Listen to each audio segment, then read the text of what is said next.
Good morning ವಿದ್ಯಾರ್ಥಿಗಳೇ. ಇಂದಿನ ಕ್ಲಾಸ್ನಲ್ಲಿ ನಾವು ಇನೋವೇಷನ್ ಆಫ್ ಅಲೆಕ್ಸಾಂಡರ್ ಪಾಠವನ್ನು ಅಧ್ಯಯನ ಮಾಡೋಣ. ಅದಕ್ಕಿಂತ ಪೂರ್ವದಲ್ಲಿ ಹಿಂದಿನ ಕ್ಲಾಸ್ನಲ್ಲಿ ನಾವು ಏನು ಅಭ್ಯಾಸ ಮಾಡಿದ್ದೇವೆ ಅಂತಂದರೆ the age of Mahajanapada period 6th century BC, ಅಂದರೆ 6ನೇ ಶತಮಾನದಲ್ಲಿ ಮಹಾಜನಪದ ಕಾಲದಲ್ಲಿದ್ದಂತಹ ರಾಜಕೀಯ ಪರಿಸ್ಥಿತಿಗಳನ್ನು ಅಧ್ಯಯನ ಮಾಡಿದ್ದೇವೆ. ಇಂದಿನ ಹಾಗೆ 6th centuryಯಲ್ಲಿ ಇದ್ದಂತಹ ಸಾಮಾಜಿಕ ವ್ಯವಸ್ಥೆ, ಧಾರ್ಮಿಕ ವ್ಯವಸ್ಥೆ ಮತ್ತು ಉಗಮವಾದಂತಹ ಜೈನಿಸಮ್, ಬೌದ್ಧಿಸಮ್ ಧರ್ಮಗಳ ಬಗ್ಗೆ ಕೂಡ ಅಭ್ಯಾಸ ಮಾಡಿದ್ದೇವೆ.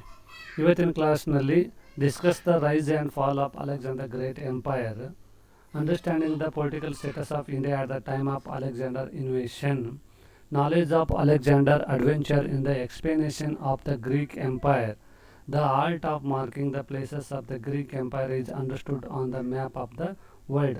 ಅಂದರೆ ನಕ್ಷೆಯ ಬಗ್ಗೆ, ಅಲೆಕ್ಸಾಂಡರ್ನ ಬೆಳವಣಿಗೆ ಮತ್ತು ಅವನತಿಯ ಬಗ್ಗೆ, ಹಾಗೂ ಹಾಗೆ ಅಲೆಕ್ಸಾಂಡರ್ ಇನ್ವೇಷನ್ ಟೈಮ್ನಲ್ಲಿ ಭಾರತದಲ್ಲಿದ್ದಂತಹ ಪೊಲಿಟಿಕಲ್ ಸ್ಟೇಟಸ್ ಬಗ್ಗೆ ನಾವು ತಿಳಿಯೋಣ. ಇವತ್ತಿನ ಕ್ಲಾಸ್ನಲ್ಲಿ ನಾವು ಏನೇನು ಅಧ್ಯಯನ ಮಾಡುತ್ತೇವಪ್ಪ ಅಂತಂದರೆ ಅಲೆಕ್ಸಾಂಡರ್ನ ಅರ್ಲಿ ಲೈಫ್, ಅಂದರೆ ಅವನು ಜನನ, ಅವನ ತಂದೆ ತಾಯಿಗಳು ಮತ್ತು ಅವನ ಶಿಕ್ಷಣದ ಬಗ್ಗೆ ತಿಳಿಯುತ್ತೇವೆ. ಹಾಗೂ ಅಲೆಕ್ಸಾಂಡರ್ ಕಿಂಗ್ ಆಫ್ ಮೆಸಿಡೋನಿಯಾದ ರಾಜ ಯಾವಾಗ ಎಂಬುದನ್ನು ನೋಡುತ್ತೇವೆ. ಕನ್ಸಲ್ಟೇಷನ್ ಆಫ್ ಪವರ್, ಆ ಪವರನ್ನು ಹೇಗೆ ಗಳಿಸ್ಕೊಂಡನು, ಯಾವಾಗ ಗಳಿಸ್ಕೊಂಡನು ಏನೆಂಬುದನ್ನು ನೋಡುತ್ತೇವೆ. ಇನ್ ಗಾರ್ಡಿಯನ್ ನಾಟ್, ಇದು ಅವನ ಸಿಂಹಾಸನದಂತ ನಡೆದಂತಹ ಪ್ರಮುಖ ಕದನ. ಆನಂತರ ಬ್ಯಾಟಲ್ ಆಫ್ ಇಶ್ರಿಶ್, ಬ್ಯಾಟಲ್ ಆಫ್ ತೈರಾ, the Greek empire in Egypt ಮೇಲೆ ದಾಳಿಯ ಬಗ್ಗೆ ನೋಡ್ತೀವಿ.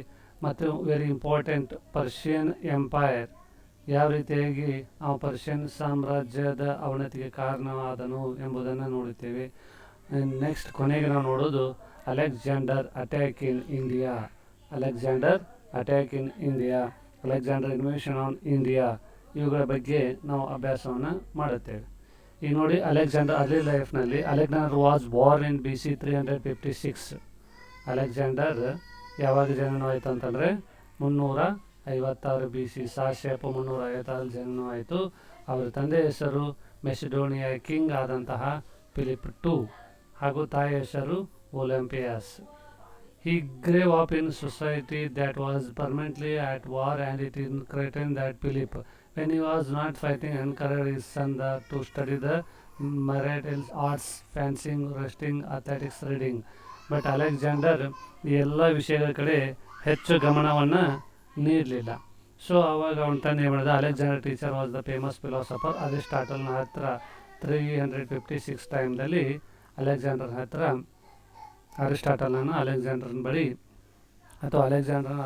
ಬಳಿ ಶಿಕ್ಷಣಕ್ಕಾಗಿ ಬಿಟ್ಟನು ಅಂತಂದು ಕಳಿಸಿ ಅಲ್ಲಿ ಕೂಡ 3 ವರ್ಷ ಅಧ್ಯಯನವನ್ನು ಮಾಡಿದನು. ಇನ್ನು when Philip was murdered by one of his guards, ಅವನ ಸೆಕ್ಯೂರಿಟಿ ಗಾರ್ಡ್ಗಳೇ ಅಥವಾ ನೋಬಲರ್ ವರ್ಗ ಅಂತ ಕರಿತೀವಿ, ಹಬ್ಬದ ಸಮಯದಲ್ಲಿ ಅವನನ್ನು ಸಾಯಿ ಹೊಡಿತಾರೆ. ಆ ಟೈಮ್ದಲ್ಲಿ ಅಲೆಕ್ಸಾಂಡರ್ ಸಿಂಹಾಸನ ಇರ್ತಾನೆ. ಆವಾಗ ಸ್ಟಿಲ್ ಅವನಿಗೆ ಏಜ್ ಎಷ್ಟಪ್ಪ ಅಂತಂದ್ರೆ ಜಸ್ಟ್ 20 ಏಜ್. ಅವನಿಗೆ ಏನಪ್ಪ ಅಂತಂದರೆ ಸಿಂಹಾಸನವನ್ನು ಏರಿದ. ನೋಡಿ, ಇದು ಮೆಸಿಡೋನಿಯಾ, ಇಲ್ಲಿ ಕಾಣುವಂತಹ ಮೆಸಿಡೋನಿಯಾ ಅವನ ಸಾಮ್ರಾಜ್ಯ ಅಂತಂದ ಕಷ್ಟ ನಾವು ನಕ್ಷೆಯಲ್ಲಿ ಗುರುತಿಸಬಹುದಾಗಿದೆ. ಇನ್ನು ಮೆಸಿಡೋನಿಯಾದಿಂದ ಹಿಡಿದುಕೊಂಡು ಈ ಭಾಗದಲ್ಲಿ ಇಲ್ಲೇನಿದೆ ಅಲ್ಲ, ಏಷ್ಯಾ ಮೈನರ್, ಈ ಪ್ರದೇಶದ ಮೇಲೂ ಕೂಡ ತನ್ನ ದಾಳಿಯನ್ನು ಮುಂದುವರಿಸಿ ಆ ಸಾಮ್ರಾಜ್ಯವನ್ನು ವಶಪಡಿಸ್ಕೊತಾನೆ. ಆನಂತರ ಗುಂಗುಮೇಳ ಕದನ ಅಂತ ಬರುತ್ತೆ, ಇಲ್ಲಿದೆ ಅಲ್ಲ, ಈ ಗುಂಗುಮೇಳ ಕದನದಲ್ಲಿ ಕೂಡ ಅಲ್ಲಿದ್ದ ಭಾಗವಹಿಸ್ತಾನೆ. ಇನ್ನು ಇಲ್ಲಿ ಆಫ್ರಿಕಂಡದ ಈಜಿಪ್ಟ್ ಭಾಗ ಏನಿದೆ ಅಲ್ಲ, ಇಲ್ಲಿ ಕೂಡ ತನ್ನ ಆಳ್ವಿಕೆಯನ್ನು ಪ್ರಾರಂಭಿಸುತ್ತಾನೆ. ಇನ್ನು ಕೊನೆಗೆ ಪರ್ಷಿಯಾದ ಮೇಲೆ ದಾಳಿ ಮಾಡಿ ಅಲ್ಲಿ ಕೂಡ ತನ್ನ ಸಾಮ್ರಾಜ್ಯವನ್ನು ಸ್ಥಾಪಿಸಿಕೊಂಡ ನಂತರ ಅವನು ಇಂಡಿಯಾದ ಕಡೆ ಹೆಚ್ಚು ಗಮನವನ್ನು ನೀಡಿದ ಅಂತಂದು ಕಳಿಸಿ ನಾವು ನೋಡುತ್ತೇವೆ. ಈಗ ಅಲೆಕ್ಸಾಂಡರ್ನ ಸೈನಿಕ ಸಾಧನೆಗಳನ್ನು ನೋಡೋದಾದರೆ ಹಂತವಾಗಿ ಒಂದೊಂದಾಗಿಯೇ ನೋಡುತ್ತಾ ಸಾಗೋಣಂತೆ. ಅದರಲ್ಲಿ first point attack in Gordian knot 334 BCಯಲ್ಲಿ. Alexander conquest of the region was necessary to extend his empire to the content of Asia. He attack the Gordian knot and conclude the region. 334 ಅಂದರೆ ಸಿಂಹಾಸನ ಕೇವಲ 2 ವರ್ಷದಲ್ಲಿ Greek ನಗರ ರಾಜ್ಯಗಳನ್ನು ತನ್ನ ನಿಯಂತ್ರಣ ತೆಗೆದುಕೊಂಡ ನಂತರ ಗಾರ್ಡಿಯನ್ ನಾಟಕದ ಮೂಲಕ ಅವನು ಸಂಪೂರ್ಣ ಪ್ರಭುತ್ವವನ್ನು ಸಾಧಿಸಿದನು ಅಂತಂದು. ಆ ನಂತರ second point battle of issue. In 333 BC, Alexander and his soldier encountered a massive Persian army led by King Darius III near the town of Issus in southern Turkey. ಅಂದರೆ ಟರ್ಕಿಯಲ್ಲಿ ಬರುವಂಥ ಈ ಇಶ್ಯೂ ಭಾಗದಲ್ಲಿ ಡೇರಿಯಸ್ III ಮೂರನೇ Darius ಯಾರಪ್ಪ ಅಂತಂದರೆ Persian ಅರಸ. ಅವನು ಅಲೆಕ್ಸಾಂಡರ್ ಸೈನಿಕರ ವಿರುದ್ಧ ದಾಳಿಯನ್ನು ಮಾಡಿ ಆ ಪ್ರದೇಶಗಳನ್ನು ವಶಪಡಿಸಿಕೊಂಡನು. Alexander victor in this battle was Darius III feeling the battle flied. Alexander ದಾಳಿ ಮಾಡಿದ, ಆವಾಗ ಅನಿವಾರ್ಯವಾಗಿ ಅವನು ಸಿಂಹಾಸನವನ್ನು ಬಿಟ್ಟು ಹೋಗಬೇಕಾದಂಥ ಪರಿಸ್ಥಿತಿ ನಿರ್ಮಾಣವಾಯಿತು ಅಂತ ಕಳಿಸಿ ನಾವು ನೋಡುತ್ತೇವೆ. ಈ ರೀತಿಯಾಗಿ ಪರ್ಷಿಯನ್ ಸಾಮ್ರಾಜ್ಯವನ್ನು ವಶಪಡಿಸಿಕೊಳ್ಳಲು ಇದು ಮೊದಲ ಹಂತ, ಬ್ಯಾಟಲ್ ಆಫ್ ಇಶ್ಯೂ ಅನ್ನೋದು. ಇನ್ ಬ್ಯಾಟಲ್ ಆಫ್ ತೈರಾ BC 332. After battle of issue, Alexander took over the Phoenician cities of Mathus and Ardus. He rejected for Philip from Darius III for peace and took the town Babels and Sidon, and next attacked Iceland of Tyre in 332 BC. This year has concluded. ಆ ಪ್ರದೇಶವನ್ನು ಕೂಡ ಪರ್ಷಿಯನ್ಗೆ ಸೇರಿದಂತಹ Taira ಪ್ರದೇಶವನ್ನು ಕೂಡ ವಶಪಡಿಸಿಕೊಂಡನು. ಅವರು ಶರಣಾಗತಿ ಬಯಸಿದ್ರು ಕೂಡ Alexander ಯಾವುದೇ ರೀತಿಯಾದಂತಹ ಶರಣಾಗತಿ ಅವಕಾಶವನ್ನು ಕೊಡದೆ ಡೇರಿಯಸ್ IIIನ ವಿರುದ್ಧ ತನ್ನ ದಾಳಿಯನ್ನು ಮುಂದುವರಿಸಿದನು ಅಂತ ಕಳಿಸಿ. ಅದು ಆದ ನಂತರ attack on Egypt. Alexander and his troops marching in front of the sphinx in the Giza period to his conquest. Egypt was ruled by the Persian empire. ಆಗ ಈಜಿಪ್ಟನ್ನು ಯಾರು ರೂಲ್ ಮಾಡ್ತಿದ್ರು ಅಂತಂದರೆ ಪರ್ಷಿಯನ್ ಅರಸನೇ ಅಲ್ಲಿ ಕೂಡ ಆಡಳಿತವನ್ನು ಮುಂದುವರಿಸಿದ್ದ. ಹೀಗಾಗಿ ಅನಿವಾರ್ಯವಾಗಿ ಅಲೆಕ್ಸಾಂಡರ್ ಈಜಿಪ್ಟಿನ ಮೇಲೆ ದಾಳಿ ಮಾಡಿ the people in the foreground and Persian who have just lost control of Egypt, they are sent to be taken away as captives by Alexander troops BC 333. BC 333 ಟೈಮ್ನಲ್ಲಿ ಏನು ಮಾಡಿದ, ಈಜಿಪ್ಟ್ನಲ್ಲಿ ತನ್ನ ಆಳ್ವಿಕೆಯನ್ನು ಪ್ರಾರಂಭಿಸಿದ, ಪರ್ಷಿಯನರನ್ನು ಈಜಿಪ್ಟಿನಿಂದ ಹೊರ ಹಾಕಿದ ಅಂತ ನೋಡ್ತೀವಿ. ಇನ್ನು 5ನೇ ದಾಳಿ ಯಾವುದಪ್ಪ ಅಂದ್ರೆ very important, the battle of the Persian. The Battle of the Persian Gate was a military conflict between a Persian force commanded by the Star of Persia, Arbogens, and the invading Hellenic League commanded by Alexander the Great in the winter of 330 BC ಟೈಮ್ನಲ್ಲಿ. 330 BCಯಲ್ಲಿ ಮಾಡಿದ Alexander ಸಂಪೂರ್ಣವಾದಂತಹ Persian ಸಾಮ್ರಾಜ್ಯದ ಮೇಲೆ ಆಧಿಪತ್ಯವನ್ನು ಸಾಧಿಸಿದ. In the battle Alexander horse Bucephalus was dead. ಈ ಒಂದು ದಾಳಿಯ ಈ ಒಂದು ಕದನ ಟೈಮ್ನಲ್ಲಿ ಅವನ ಅತ್ಯಂತ ಅಚ್ಚುಮೆಚ್ಚಿನ ಕುದುರೆ ಆದಂತಹ ಬುಕಾಫಲ್ಸ್ ಏನಾಯಿತು, ಮರಣ ಹೊಂದಿತು. So when dead he was grief stricken. He founded a city which is name Bucephalia. ಅಲ್ಲೇ ಒಂದು ನಗರವನ್ನು ಹಾರ್ಸ್ ಕುದುರೆಯ ಅವನ ನೆಚ್ಚುಮೆಚ್ಚಿನ ಕುದುರೆ ನೆನಪಿಗಾಗಿ ಬುಕಾಫೆಲಾ ಅಂತ ಕಳಿಸಿ ಒಂದು ನಗರವನ್ನು ನಿರ್ಮಿಸಿದನು ಅಂತ ಕಳಿಸಿ ನಾವು ನೋಡ್ತೀವಿ. ಇನ್ನು ನೆಕ್ಸ್ಟ್ ಅವನ ದಾಳಿ ಯಾವುದಪ್ಪ ಅಂತಂದರೆ ಅಲೆಕ್ಸಾಂಡರ್ ಇನ್ವೇಷನ್ ಆಫ್ ಇಂಡಿಯಾ. ಅವನ ಪ್ರಮುಖ ದಾಳಿ 6ನೇದು ಯಾವುದಪ್ಪ ಅಂದ್ರೆ ಅಲೆಕ್ಸಾಂಡರ್ ಇನ್ವೇಷನ್ ಆಫ್ ಇಂಡಿಯಾ.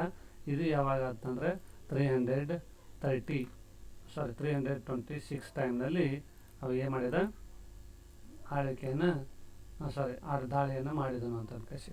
ಆ ಸಮಯದಲ್ಲಿದ್ದಂತಹ ಭಾರತದ ನಕ್ಷೆ ಇದು. ಇದು ನೋಡಿ, ಇದು ವಾಯು ಭಾರತದಲ್ಲಿ ಇಷ್ಟಕ್ಕೊಂದು ಸಾಕಷ್ಟು ಸಾಮ್ರಾಜ್ಯಗಳಿದ್ದು, ಈ ರೀತಿಯಾಗಿ ಪರ್ಷಿಯಾದಿಂದ ಬಂದಂಥ ಅಲೆಕ್ಸಾಂಡರ್ ಹಂತ ಹಂತವಾಗಿ ಒಂದೊಂದೇ ಪ್ರದೇಶವನ್ನು ಗೆಲ್ಲಲು ತನ್ನ ಸೈನ್ಯವನ್ನು ಸಿದ್ಧಗೊಳಿಸಿದನು ಅಂತ ಕಳಿಸಿ. ಇದು ಅತ್ಯಂತ ಪ್ರಮುಖವಾದ ಕದನ. ನಮ್ಮ ಭಾರತ ಇತಿಹಾಸಕ್ಕೆ ಸಂಬಂಧಪಟ್ಟಂತಹ ಅಲೆಕ್ಸಾಂಡರ್ ಇನ್ವೇಷನ್ ಆಫ್ ಇಂಡಿಯಾ ಅತ್ಯಂತ ಪ್ರಮುಖವಾದ ಕದನ. ಈ ಕದನಕ್ಕೆ ಕಾರಣವಾದ ಅಂಶಗಳು ಏನಪ್ಪ ಅಂತಂದ್ರೆ the desire for empire expansion, ಅಂದ್ರೆ ಅವನ ಸಾಮ್ರಾಜ್ಯ ವಿಶ್ವವನ್ನು ಗೆಲ್ಲುವೆ ಎಂಬ ಮಹತ್ಕಾಂಕ್ಷೆ.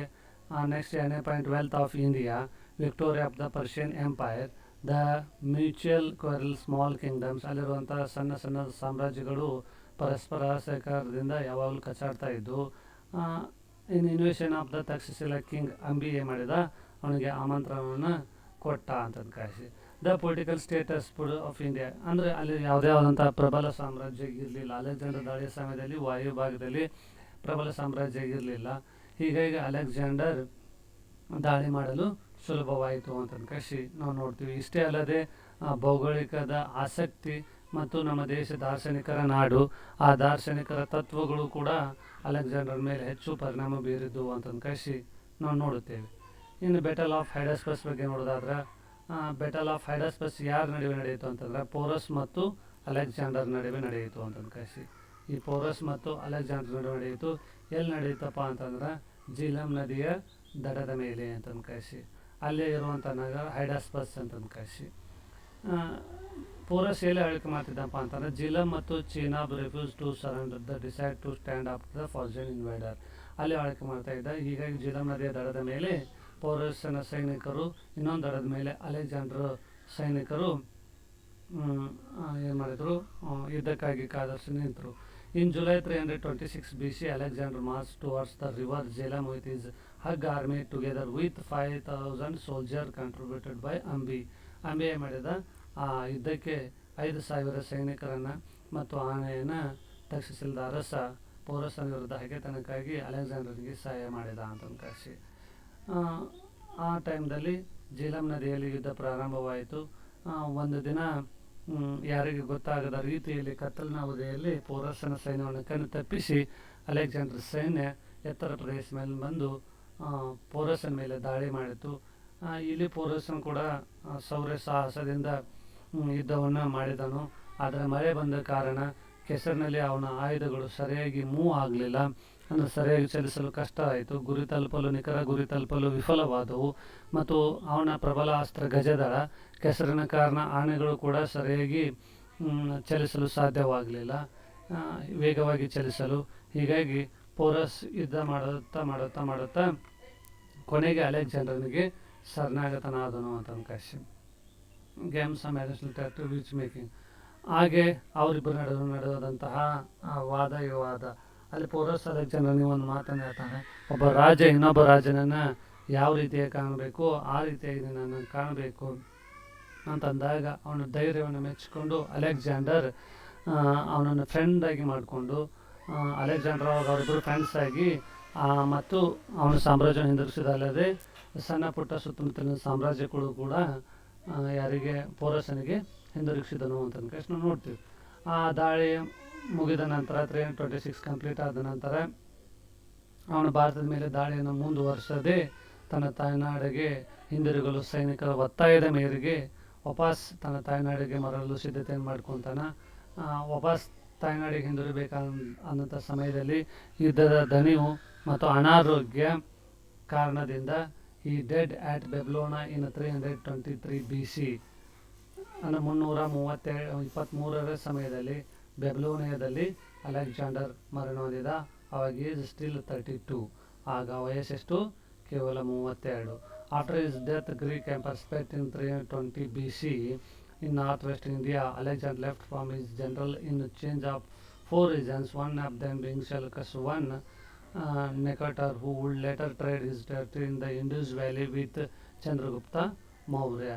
ಆನಂತರ ಅಲೆಕ್ಸಾಂಡರ್ ಸಂಬಂಧಿಸಿದ ಗವರ್ನರ್ ಜನರಲ್ಗಳು ಅಲೆಕ್ಸಾಂಡರ್ ಗೆದ್ದಂಥ ಪ್ರದೇಶದಲ್ಲಿ ಗವರ್ನರ್ ಜನರಲ್ಗಳಾಗಿ ಆಳ್ವಿಕೆಯನ್ನು ಮಾಡಿದರು ಅಂತಂದು ಕಳಿಸಿ. Eudemus was the last general of Alexander in India. Eudemus ಅನ್ನವ ಗವರ್ನರ್ ಜನರಲ್ ಅಲೆಕ್ಸಾಂಡರ್ನ ಇನ್ ಇಂಡಿಯಾ, ಅಲೆಕ್ಸಾಂಡರ್ ಸ್ಥಾಪಿಸಿದಂಥ ಪ್ರದೇಶದ ಕೊನೆಯ ಜನರಲ್ ಆಗಿ ಆಳ್ವಿಕೆ ಮಾಡಿದನು ಅಂತಂದು ಕಳಿಸಿ.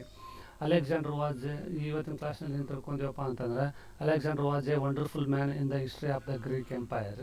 Alexander fought several battle in his military career and expended his empire. ಅಂದರೆ ಸಾಕಷ್ಟು ಯುದ್ಧಗಳ ಬಗ್ಗೆ ನೋಡಿದ್ವಿ, ಅವುಗಳನ್ನ ಅಚೀವ್ಮೆಂಟ್ ಬಗ್ಗೆನೂ ಕೂಡಿದ್ವಿ. ಅದರಲ್ಲಿ ಮುಖ್ಯವಾಗಿ ಪರ್ಷಿಯನ್ ಸಾಮ್ರಾಜ್ಯದ ಗೆಲುವೇನಿದೆಯಲ್ಲ, ಅದು ದೊಡ್ಡ ಅಚೀವ್ಮೆಂಟ್ ಆಗಿತ್ತು. Alexander military achievement also include the brave and humanity. ಆ ದಾಳಿಗಳ ಸಮಯದಲ್ಲಿ ಅವನ ಜಾಣ್ಮೆ ಮತ್ತು ಮಾನವೀಯತೆ ಗುಣಗಳನ್ನು ಕೂಡ ನಾವು ತಿಳ್ಕೊಂಡಿದ್ವಿ. ಹಾಗೆ ಪೌರಸನ ಶೌರ್ಯ ಸಾಹಸವನ್ನು ಕೂಡ ನೋಡಿದ್ವಿ. ಪೌರಸನ ದೇಶಭಕ್ತಿ, ದೇಶ ಅಭಿಮಾನವನ್ನು ಕೂಡ ತಿಳಿದುಕೊಂಡಿದ್ದೇವೆ ಅಂತ ಕಳಿಸಿ ನಾವು ನೋಡ್ತೀವಿ. ಸೊ ಇವತ್ತಿನ ಕ್ಲಾಸಿಗೆ ಸಂಬಂಧಪಟ್ಟಂತಹ ಪ್ರಶ್ನೆಗಳಿವು. Alexander was born in the year. Alexander ಯಾವಾಗ ಜನಿಸಿದನು ಅಂತ ಕಳಿಸಿ 356 BC. Alexander was the king of Macedonia. Who was the ruling in the region between the Jhelum and Chenab. Jhelum ಮತ್ತು ಚೀನಾಬ್ ನದಿಗಳ ನಡುವೆ ಪ್ರದೇಶದಲ್ಲಿ ಯಾರು ಆಳ್ವಿಕೆ ಮಾಡ್ತಾ ಇದ್ರು ಅಂದ್ರೆ ಅದಕ್ಕೆ ಆನ್ಸರು ಸಿ, ಪೌರಸ್. ಪೌರಸ್ ಏನು ಮಾಡ್ತಾ ಇದ್ದ, ಆಳ್ವಿಕೆಯನ್ನು ಮಾಡ್ತಾ ಇದ್ದ ಅಂತಂದು ಕಳಿಸಿ. ಇನ್ battle of ಹೈಡಾಸ್ಪಸ್ between king Porus and Alex took in the year, ಯಾವಾಗ ಯುದ್ಧ ನಡೀತು ಬ್ಯಾಟಲ್ ಆಫ್ ಹೈಡಾಸ್ಪಸ್ ಅಂತಂದರೆ 326 BCಯಲ್ಲಿ. ಹೂ welcomed Alexander is man, ಅಲೆಕ್ಸಾಂಡರನ್ನು welcome ಮಾಡಿದವರು ಯಾರು? Ambi. When did Alexander dye, Alexander ಯಾವಾಗ ಮರಣ ಹೊಂದಿದ? 323 BC ಬೆಬ್ಲೋನಿಯಾದಲ್ಲಿ ಮರಣ ಹೊಂದಿದ ಅಂತಂದು ಕಳಿಸಿ ನಾವು ನೋಡ್ತೀವಿ. ಇವತ್ತಿನ ಕ್ಲಾಸ್ ಸಂಬಂಧಪಟ್ಟಂತಹ ರೆಫರ್ ಮಾಡಿರುವಂಥ ಪುಸ್ತಕಗಳು. ಇವತ್ತಿನ ಕ್ಲಾಸ್ ಸಂಬಂಧಪಟ್ಟಂಗೆ ಹೆಚ್ಚಿನ ಅಧ್ಯಯನಕ್ಕಾಗಿ ಇಂಗ್ಲೀಷ್ ಮೀಡಿಯಂ ವಿದ್ಯಾರ್ಥಿಗಳಾದರೆ ಈ ಪುಸ್ತಕಗಳನ್ನು ಬಳಸಿರಿ. ಕನ್ನಡ ಮೀಡಿಯಂ ವಿದ್ಯಾರ್ಥಿಗಳಾದರೆ ಸದಾಶಿವ, KNA ಮತ್ತು ಪಾಲಾಕ್ಷ ಅವರು ಬರೆದಂಥ ಪುಸ್ತಕಗಳನ್ನು ನೀವು ಬಳಸ್ಬೋದು ಅಂತಂದು ಹೇಳುತ್ತಾ ಇವತ್ತಿನ ಕ್ಲಾಸನ್ನು ಮುಗಿಸೋಣ. ಧನ್ಯವಾದಗಳು. ಮುಂದಿನ ಕ್ಲಾಸ್ನಲ್ಲಿ ಇವತ್ತಿನ ದಾಳಿಗೆ ಸಂಬಂಧಪಟ್ಟಂತಹ ಪರಿಣಾಮಗಳನ್ನು ತಿಳಿಯೋಣ ಅಂತ ಹೇಳುತ್ತಾ ಇವತ್ತಿನ ಕ್ಲಾಸನ್ನು ಮುಗಿಸುತ್ತೇನೆ.